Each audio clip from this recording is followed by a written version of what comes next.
ba auren ba. Assalamu alaikum, sunana Bawadda Aliyu Idris. Za mu fara ɗora muku fim ɗin nan mai suna ba auren ba a tashar mu ta Kaita Arewa TV. Mai gida ina za ka je? Alwala da je in daura. To na fi son ne alwala sai in je da an yi sallar magariba da ni zauna a bakin sallaci. Saboda yau fim ɗin nan zai fita. Wane kuma fim? Ba auren ba, Hausa film series. Har ya fito? A'a. Ke tsaya ki gani yanzu ni abin da na daɗe ina jiran wannan fitowar fim ɗin yau ikon Allah kawai ina duba tallan wani fim kawai sai na ga rubuta ranar Lahadi kamfanin na Kaita Film Production zai saki fim ɗin nan ba auren ba. Ai ko dai an ka turo ka tura mu. To yanzu abin da za a yi da na turo kin san ma me za a yi? Ba turan za a yi.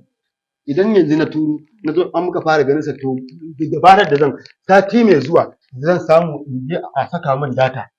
Ana saka min data kawai sai na hau sai na zo na hau kan YouTube ko mu zo na mita kallo dan su ma su karu. Gaskiya haka ne. Daga yanzu kin gama da ni kin kame ni duk magariba ina tare da ki. Ai ko dai wannan zaman majalisa an daina shi. Ai insha Allah in dai Lahadi ce ta yi to kawai da kin gama magariba ta yi kawai za ta nan sako sai ta sai mu zo na mita kallo. Kin ga fim din akwai abubuwa da yawa akan ta'addanci irin da mata suke wa mazajensu. Irin ke inda rabo a haka mutum zai koyi da zai karo uku sai shiga na karo uku. Wani irin karo kuma uku mai gida? Wani irin karo uku? To me fim din yake bada? A kawai dai ana yi wa mata nasiha ne akan su zauna da mazajen su lafiya a gidajensu akan haka ake yi. To wannan fim din indai haka ne gaskiya ce a kalle shi. Amma mu da man ai muka ƙara kallon wannan fim din sai mu ƙara samun dankon soyayya. Tun da ni ba ki gani.